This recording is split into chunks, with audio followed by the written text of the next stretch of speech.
Welcome back, everybody. Hey, everybody. Welcome to the Notes Magos podcast. I'm Brandon. And I'm Steve. How you doing, bud? Not bad, man. How are you? Not too bad. Not too bad. Can't complain. I mean, I would like to think at this point we're hopefully into spring. Spring has sprung I would hope so at this point. It at this is point. mid-March. Yeah. We have pushed forward, The end of March. sprung forward with the clocks, and You know damn well we still have one more snowstorm in us. probably and it'll It'll be probably like- happen in May. Or like late April. Yeah. Just Like, one. we're gonna get 25 more inches. It'll be gone tomorrow, but it's gonna be a pain in the ass today. Yep, exactly. That's exactly how it's going to be. So, yeah. Such a weird winter. I don't know what's going on this It year. really has. It's like I always like to think about whether, like, oh, was the winter tame? Was it like bad? And it's like I don't quite know how to describe this winter. Bipolar, I guess. Yeah. I would say We call it the bipolar vortex, is what we can call it. I like it. I like the bipolar vortex. Yeah. That does work very well because it's got some Yeah. issues. Let's go with that. For sure. How have you been, man? Not bad, man. I'm just gearing up, getting ready for spring break. It's coming in about a week, so my kids will all be off school. Wife will be off school, so Yeah. we're gonna do an impromptu drive to Florida for a few days. Okay.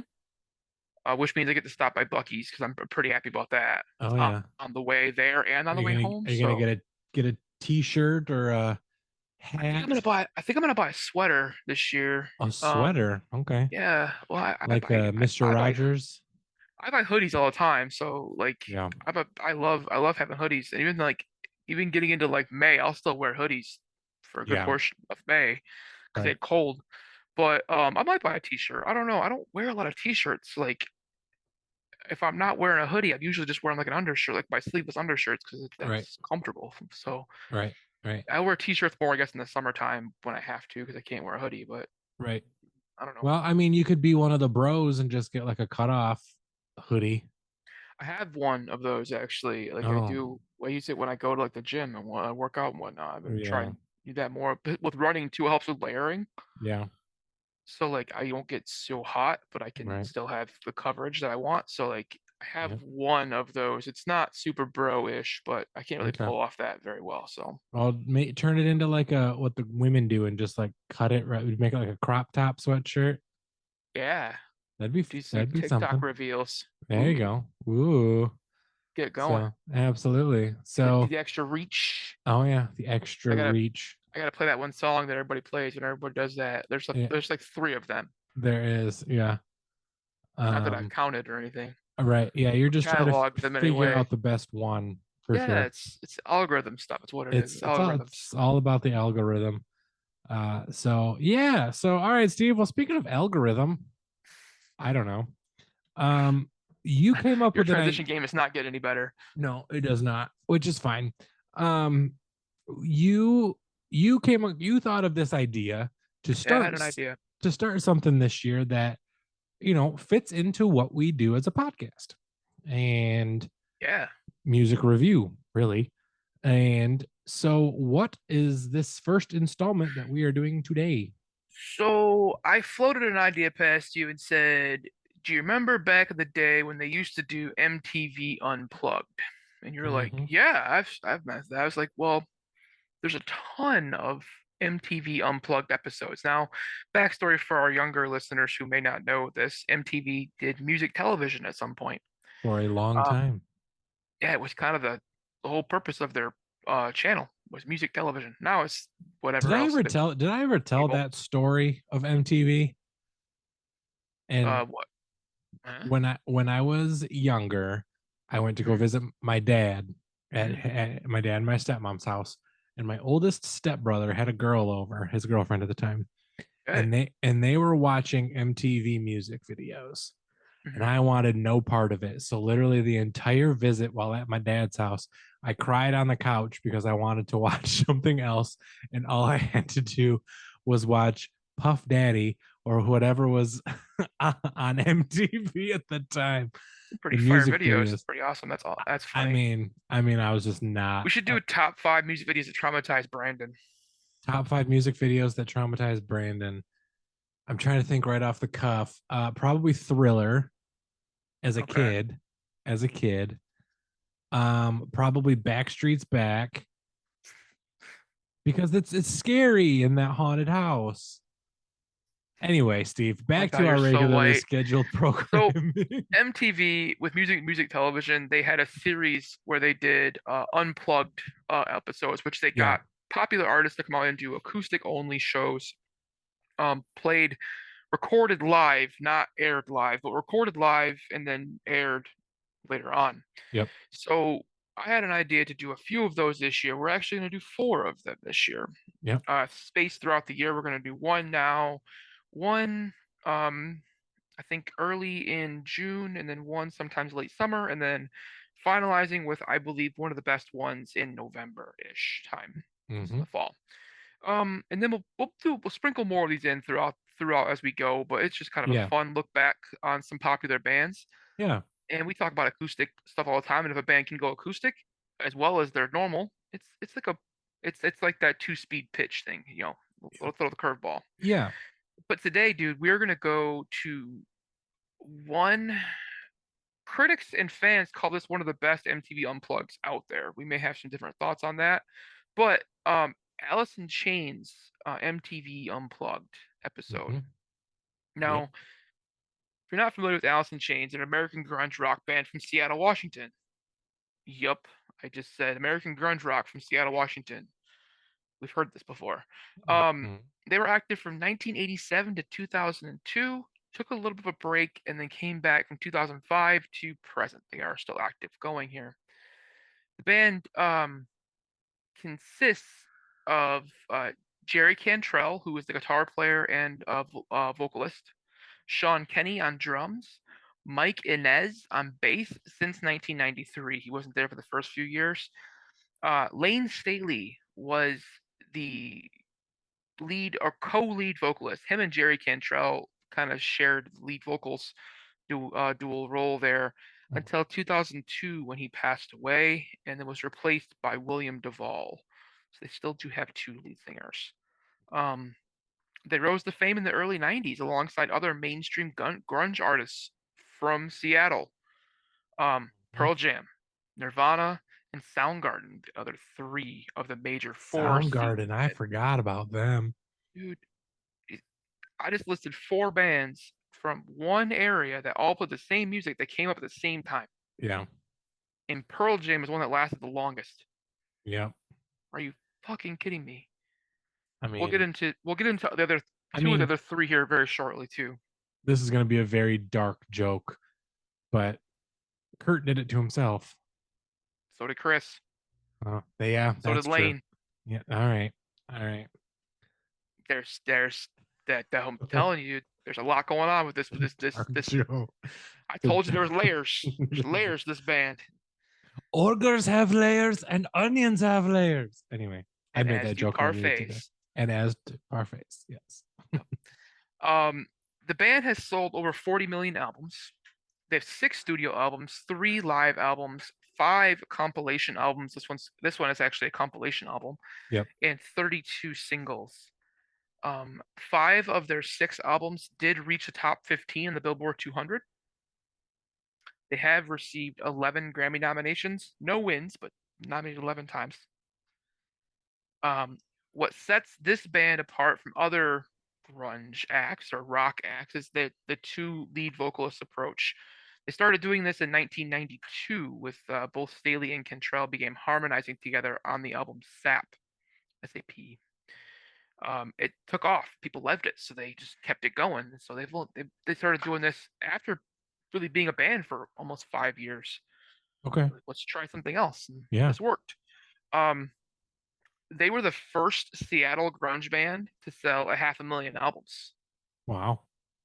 So these guys kind of opened the doors for Nirvana, Pearl Jam, and Soundgarden really to get going. Mm-hmm. They were the first ones to kind of show out that it could work.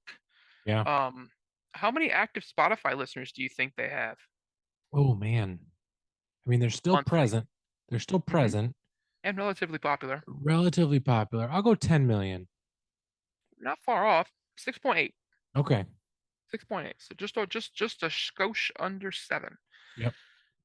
Now the Unplugged Alice in Chains album, live album was released July 30th, 1996. DVD came out in 1999, a little while later. It's Mm-hmm. 13 tracks, 72 minutes long. It's a long one. It is a long one, but Um, it's a TV concert. You know, we it's kind a of talked TV about it. concert. We also talked about it when we did Billy Joel like a month ago. Like it was Hmm. a recorded concert. Like it's going to Yeah, be long. So for sure. It was recorded April 30th, 1996, the Brooklyn Academy of Music's Majestic Theater. Um, it was the first. It was the very first Alice in Chains concert in nearly 2.5 years, wow. and it was the last concert that Lane participated in. Yep. This is the last concert that the full band was together for. The OGs. Yep. Um, the Unplugged series. So Unplugged was a series that featured the well-known artists performing popular tracks acoustically. Like I said, the band was offered this. Alice in Chains was actually offered this role multiple times, but declined due to Lane's drug issues and other concerns. Sure. They had been trying to get them on this show throughout the 90s. Yeah. Do this. So if you got to watch any of the videos and actually go and watch it, I'm gonna post one on YouTube before we get going here. Mm-hmm. But if you go and you watch the video, you'll find that the stage was only lit by these big pillar candles throughout the show. Now that was actually the band's idea. Um, they weren't a fan of having like super bright lights, even when they were on stage performing their normal live shows. Yeah. They didn't like having the lights super bright on them the whole time. Interesting. So their idea to do this kind of acoustic, uh, intimate set was to go and have candles. And because it was their idea, Lane actually went out and bought the candles himself. Oh, Showed up, was like, "These are what we're gonna do. We're using these." fucker went And to he Hobby Lobby, man, and just bought them out. lit all these candles on the I stage. mean, that's kind of cool. Yeah. Album debuted at number 3 on the Billboard Top 200. Oh wow. Um, and the performance actually lasted just over 3 hours in order to obtain the required footage for the TV show. We said that the album here was a little over 72 minutes. The TV show itself was about an hour long, Mm-hmm. and it did, but it took him 3 hours to record enough material for the TV show and to get it right because they had to probably do some Oh, retakes. absolutely, absolutely. Now, I couldn't hear it on the Spotify track, and I actually listened to it, but on the CD, I think it's been cleaned up for the streaming tracks. On the CD, a heckler can be heard booing the band after Lane says, "Okay, that's it," to finish a track. Yes, it is there. It's there. I Is heard it? it. Yeah. So he boos them, and in perfect like showmanship response, Lane goes, "Hey, fuck you, man. That's. I mean, that's all recorded. It's all there. I At didn't least hear on. it. Yeah. Well, at So I least the didn't hear boo. it, At least the booing is. I don't know the if the "Hey booing." fuck you man" was, but I heard a But he says, faint "Hey, boo. fuck you, man." Yeah. Because when he says, "Okay, that's it," and but they were just kind of cutting a track off at the time, getting it together there. Yeah. So, what was let's so kind of getting into it here, just jumping into our favorite tracks. Yep. Um, what was your favorite track? Now I picked one with a very funny name. Now on purpose, not quite sure, but whatever. My favorite track I picked, Sludge Factory. Now, this track is super cool. Hearing it unplugged, like this with the chord progression that was going on with this one. It's got this bluesy outlaw saloon kind of vibe. Super cool hearing it like this. I went back and actually listened to the original as well, just to kind of get an idea and kind of that sort of thing. And honestly, it sounds kind of identical. The original isn't so intense when they unplugged, like it didn't really change too much.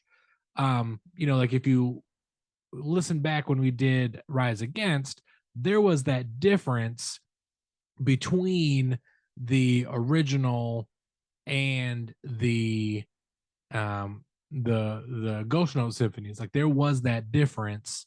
So with this one, Sledge Factory, there was not really that difference between the original and the acoustic. It kind of, you could tell that it was almost one and the same. So it was kind of cool. So that one for me, Sledge Factory, was my favorite. Steve, what about you? Yeah, I liked that track too, and like I did go back and listen to some of these as well because I was trying to figure out what the differences really were. Yeah, And that one is pretty cut and partial to where it right. goes here. Um, my favorite track, and it might be my favorite Alice in Chains song of all time, is Rooster. That's a good one.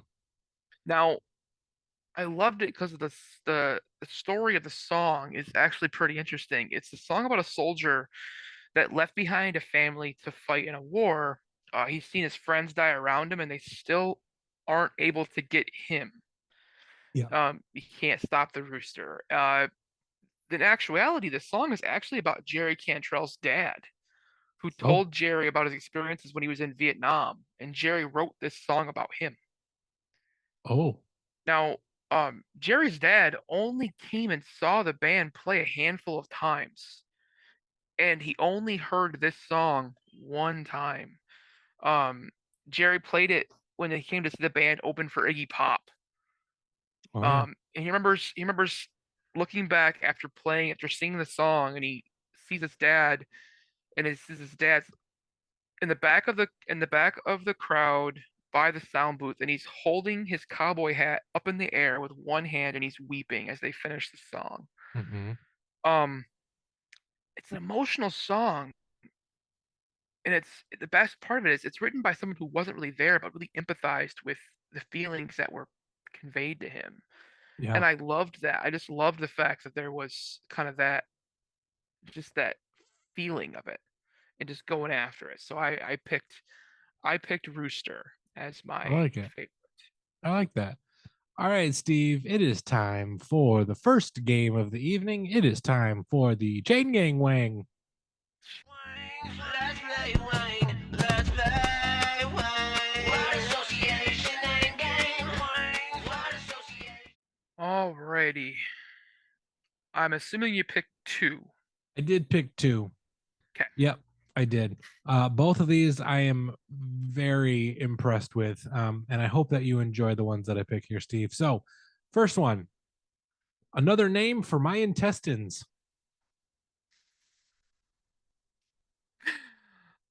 Oh, the killer is me? No, Angry chair. I mean it could be my toilet might feel that way sometimes, Is but it down in a hole? no, it's not. Damn it. Oh, is Uh, it Sludge Factory? it is Sludge Factory. Yes, it is. Uh, I was hoping it was down in a hole. yeah, that would have been funny, but it wasn't. All right, Steve. Next one. Mhm. O.J. Simpson's conscience. Over now. Nope. Um, no Oh, excuses? no. O.J. Simpson's conscience. It got me wrong? I mean, that's a good one, but no. Or heaven beside you? Wow. Oh my gosh. Oh No. man. And I thought that the actual track was bad, not that that was worse. Okay. Oh, OJ Simpson's conscience. OJ Simpson's conscience. Do you want to know? Yeah. The killer is me. Oh,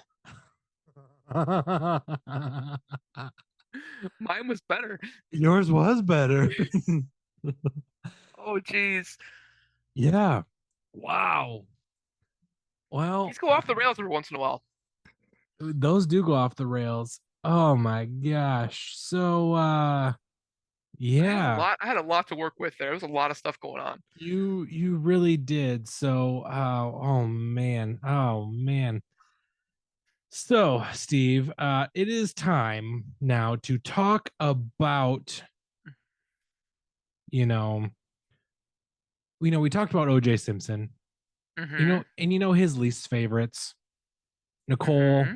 Nicole Brown Simpson being one of them. It's time to talk Yeah, about those she least. was. It's time to talk about those least favorites. That was a terrible transition. It is what it Wow. is. Anyway, let's talk about our least favorite tracks, Steve. Yep. Go for Let's it, go. man. All right. My least favorite track was "The Killer Is Me." Okay. Um, it's another song about self-sabotage and killing oneself by our own actions, Sure. which happens actually quite frequently. It's a running thing with this band.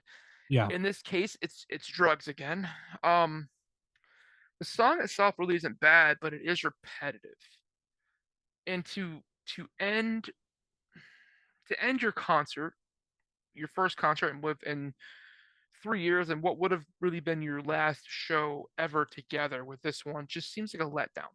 Yeah. However, it's a little prophetic and dark, as if most of their tracks are, if you look at it from that side of things. Mm-hmm. Um, but it's even worse, like knowing what happened with Lane at the Yeah. end there. And I Yeah. know they probably didn't end their set with "The Killer Is Me." They just chose to end the show with this Yeah. track. Mm-hmm. So it just was kind of one of those ones I was just like, ah, okay. I would have hoped one more of their hit tracks, but at the same time,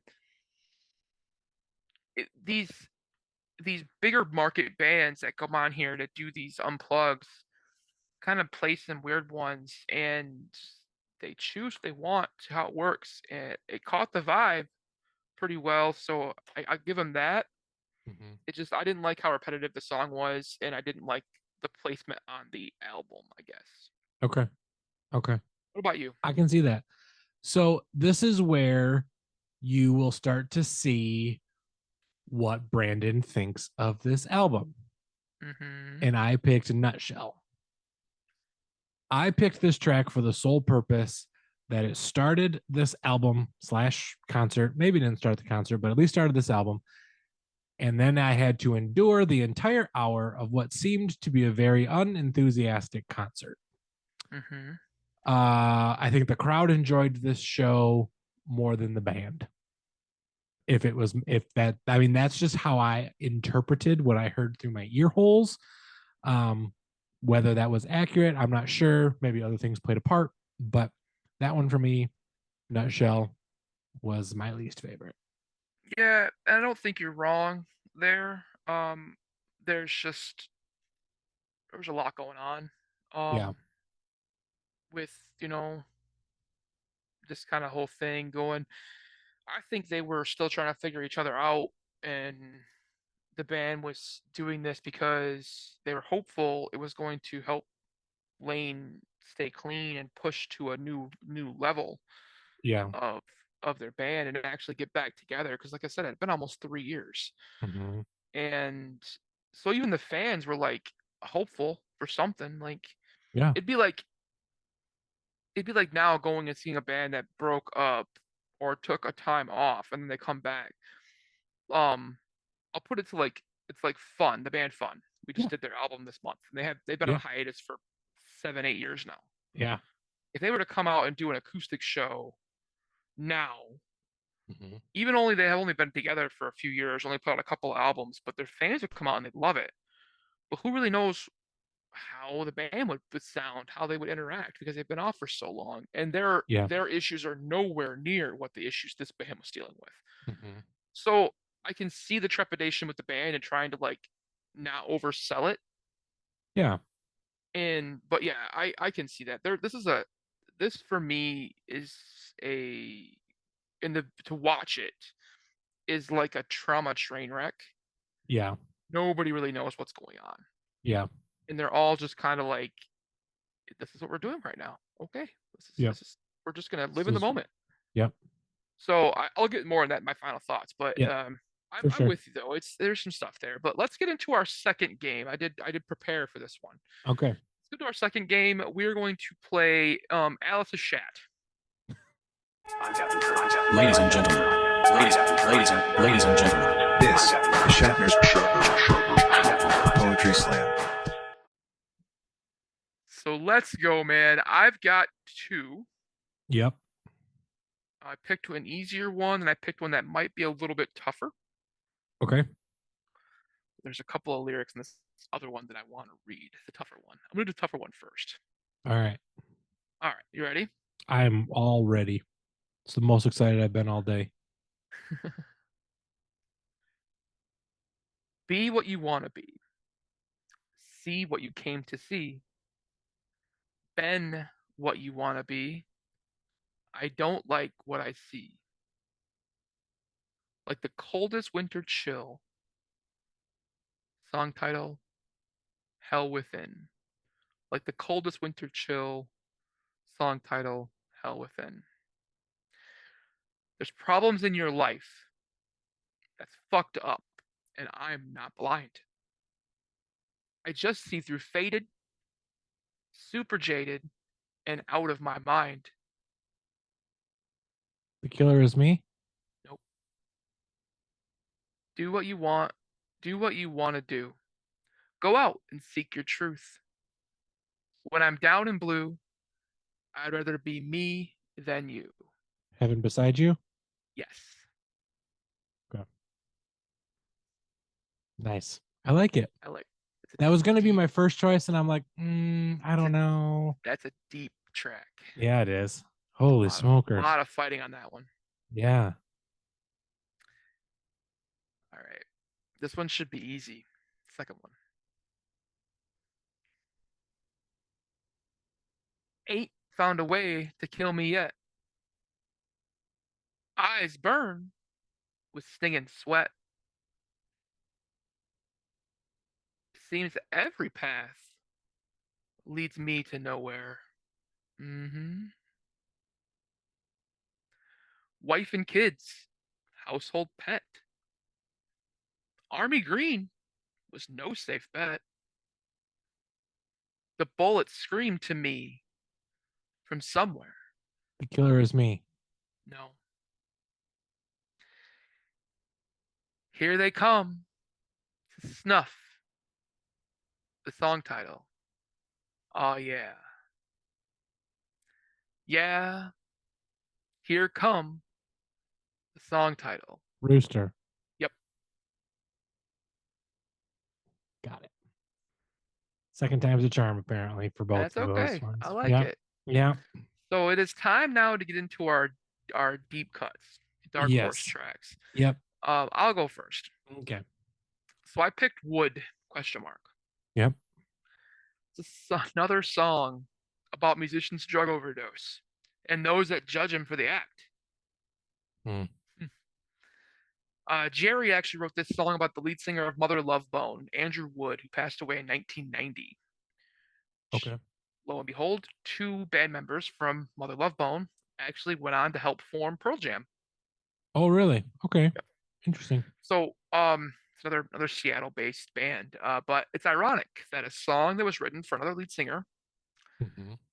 but this song was written for another lead singer because 10 years later, Alice in Chains would also lose a lead singer to a heroin overdose. Mhm. I've always liked how the way that this song sounded, but I didn't know much about it. Sure. The like pain and like angst and like just like fed up behavior. Mhm. You can hear it in Jerry's voice and Lane's voice when they sing it. Yeah. And I didn't really understand it. Like I was like, he's pissed off about something. What the fuck is he mad about? Yeah. Like why is he so frustrated? And I looked Mhm. up the song, and that's why he's frustrated. And then I would imagine him singing it now. Yeah. When and him and the other guy do it, it's probably going to be even worse. Like half these songs, Right. I couldn't imagine how they would sing half these songs Oh, for sure. personally with what happened to Lane. Right. But so that was my deep cut dark horse was Wood. Okay. What was yours? I actually picked The Killer Is Me It's a good as my one too. deep cut. I chose this one not just because it was at the end of the album. I could have easily gone there because of how I feel about this album as a whole. But it also had this weird chordal dissonance going on. Say that 5 times fast. Right? Uh, with weird notes being played almost in a cluster on the guitar.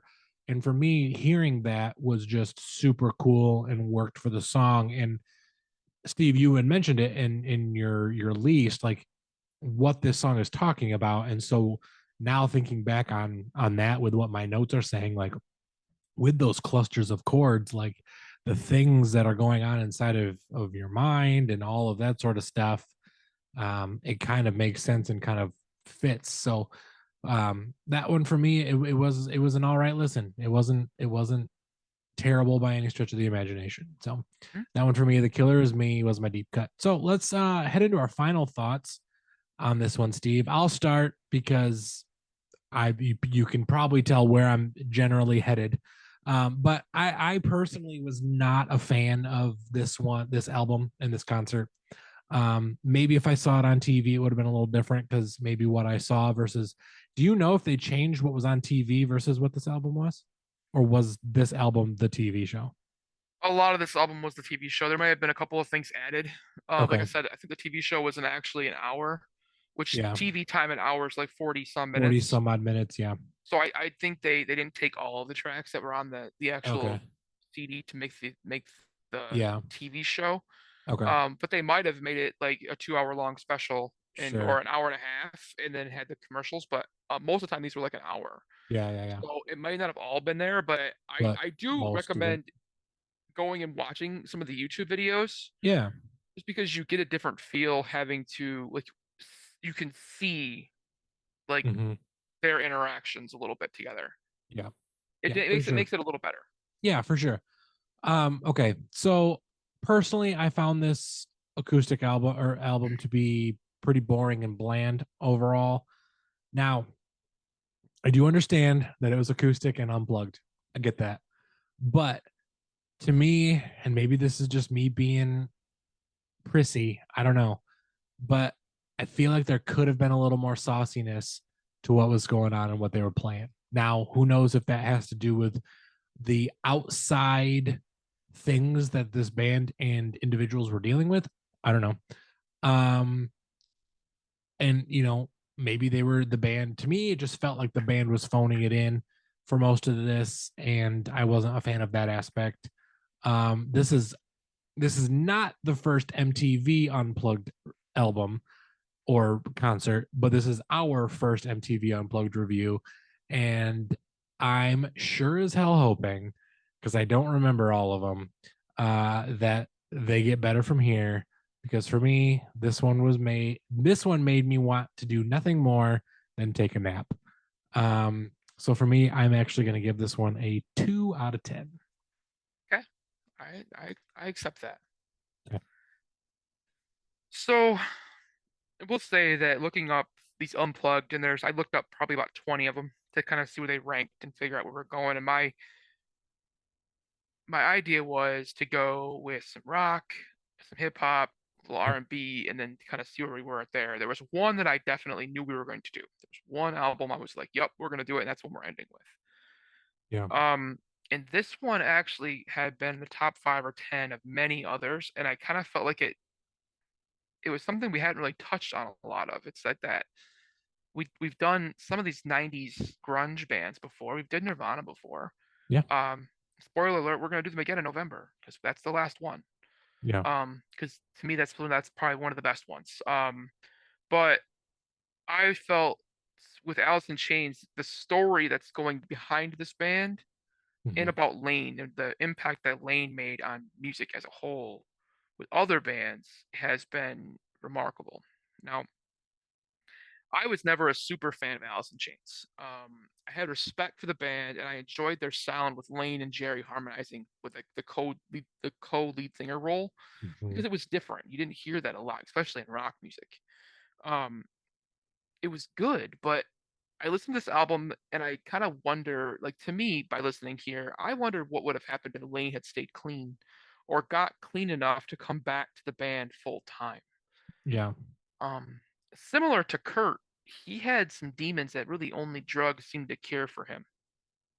Now it's looking back historically here, and this is where I like to look at being kind of a music aficionado and like person that I am.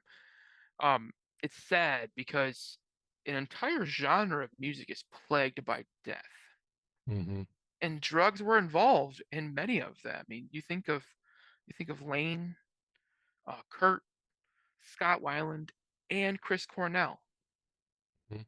That's Alice in Chains, Nirvana, Stone Temple Pilots, and Soundgarden, among other things that Scott Weiland and Chris Cornell were in as well.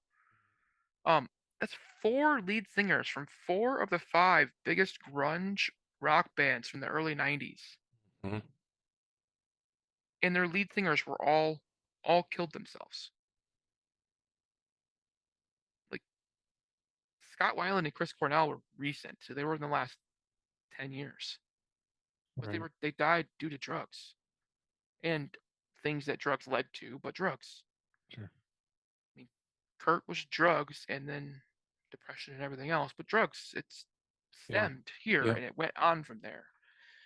Only Eddie Vedder has seemed to make it out. And to me, personally, for me, he is the fifth best out of the five.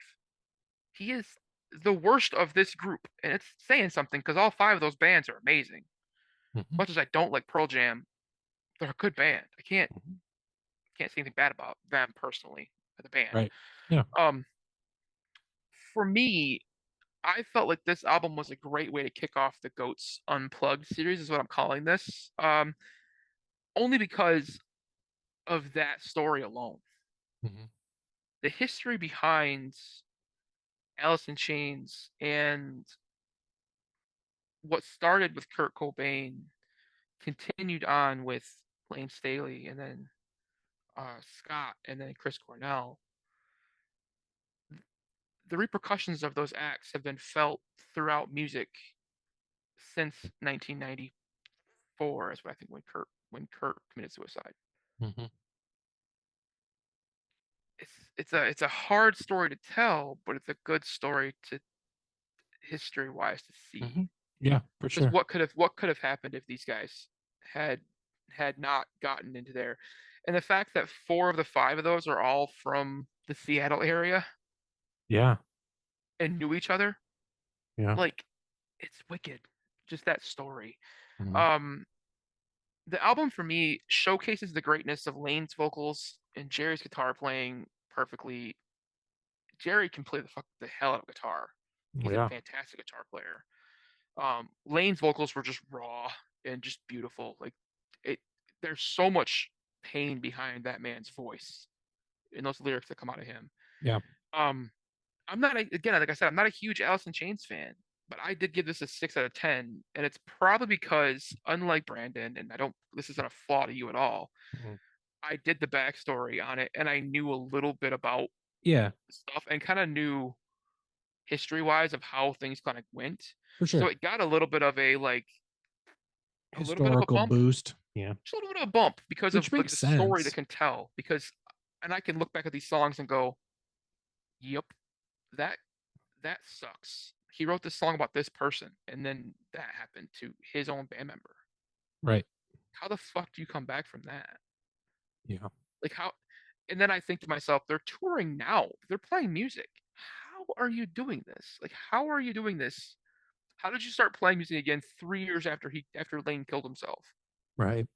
and singing these songs? Yeah. And it's mind-boggling. I It's I don't kind of, I don't yeah. I you gotta I don't make a know if I living. You could. gotta I do don't what you know gotta if I do. could. Yeah, I don't think I could. I really don't. I don't think it's something that I could do in like I couldn't get up there and do it the right way without thinking like I was just phoning it in Yeah. because like that's a piece of you that's gone. Yeah. And you got to bring that back every single night. We talk about artists that have songs about breaking up with their girlfriend or like in an example like No Doubt when Tony and Gwen were dating and Mm-hmm. she's singing songs about how much of a shit face Tony was and he's playing right next to her. Right. How the fuck Nothing do you like do that nothing every like night? slapping the bass when you're getting Get screamed at in a bitch microphone. slapped on the microphone, yeah, Right. constantly, like every single night, over and over again. How shitty of a person you were. Right. So it's I just like the stories behind it, where a lot of my Yeah. kind of love of music comes from, because it all tells a story. Yeah. You may not like the music, and there's a lot of music I don't like, but I can definitely get behind the story, and that's where I thought that these unplugged concerts did a very good job, as they told a story. Mm-hmm. And I think that's music's job. A lot of times we don't understand what's going on, just to tell a story and just to give us an idea of what's happening here. So Mm-hmm. I gave it a 6 out of 10. Um, so 8 out of 20 for someone who's not familiar with Alice in Chains and kind of the whole story, Yeah. and someone who's not really a huge fan but understands the musical better. It's not bad, guys. I still say go and check it out, For sure. but I recommend watching the video. It's on YouTube. You can find it anywhere. Watch some of the songs. You get a different feel. There's a whole different energy when you watch it, For sure. instead of just listening to it. But I'm also emotional kind of when that kind of happens. But Yeah.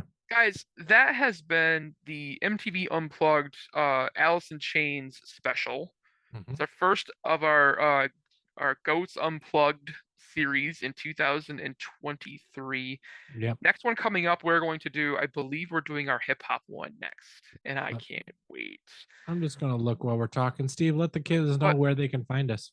yeah, Brandon's gonna try and find out what the next one we're doing here is coming. But um, where you can find us a lot of places now. This is coming out March 28th, which means at this point we're gonna have well over 20 to 30 hours of content on YouTube now. Mm-hmm.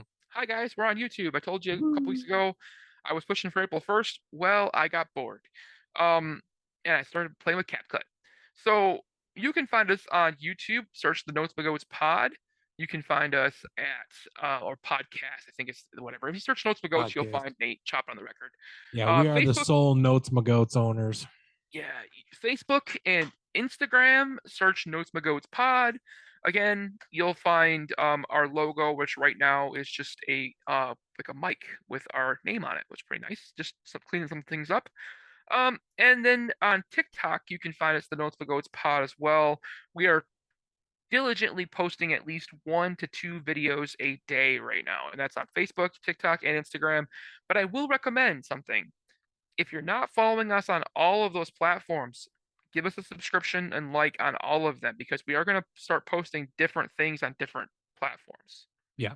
So if you don't follow us on all of them, you will miss some stuff. And I Mm-hmm. can guarantee you, I'm funny at least, and I do most of that stuff. Yeah. And I'm a hardcore ass most of the time too, so it kind of works out. Most of the time. Yeah. But I also give no shits, so it's gonna be True. really funny. So if you're following us on Facebook but not Instagram, check us out on Instagram. If you're following us on Instagram and Facebook but not on TikTok, get over to TikTok and follow us. If we can get to 1,000 followers on TikTok, we can go live. Yep. Our goal is to do a podcast a month live, and my goal is for June for that to start happening. That'd be So that means we can sweet. do a live episode on Facebook, on YouTube, or on TikTok once a month on Yeah. any of those platforms. But I want to do one live pod starting in June, once a month. Yep. We record it off the cuff, no editing. We just go for it, and that's what we cut and we put it out. Sounds good. So starting in June, we're going to start doing it somewhere. And right now, we can only do it on Facebook. We could probably do it on Twitter. We are on Twitter, but we don't use that very often. And why is that, Brandon? Because fuck Elon Musk. 100%. I'm gonna get my blue check mark before June though, so I can shit on that guy's Cheerios, and get banned from TikTok. Just like we got partially banned in Russia. I like it. That's true. But guys, Brandon, did you find out what we're doing next for the Goats I Unplugged do. series? We are doing hip hop. We're doing hip hop. Fantastic. Hip hop, R&B, and then Nirvana. I'm not telling you the two in the middle because I'm excited to do those ones. But guys, this has been the first edition of the Goats Unplugged series for 2023 with Alice in Chains, MTV's Unplugged. Mhm. Thank you for listening. Come back on Friday. We've got more fun stuff coming up. Just want to give a quick peek on Friday. Oh, we've got returning guests coming up on Friday that might get a little spicy. So I'm looking forward to that one. Get something. Oh, we will see you on Friday. I am Steve. I'm Brandon. And this has been the Notes by Goats podcast. Notes, my goats. Notes, my goats. Notes, my goats.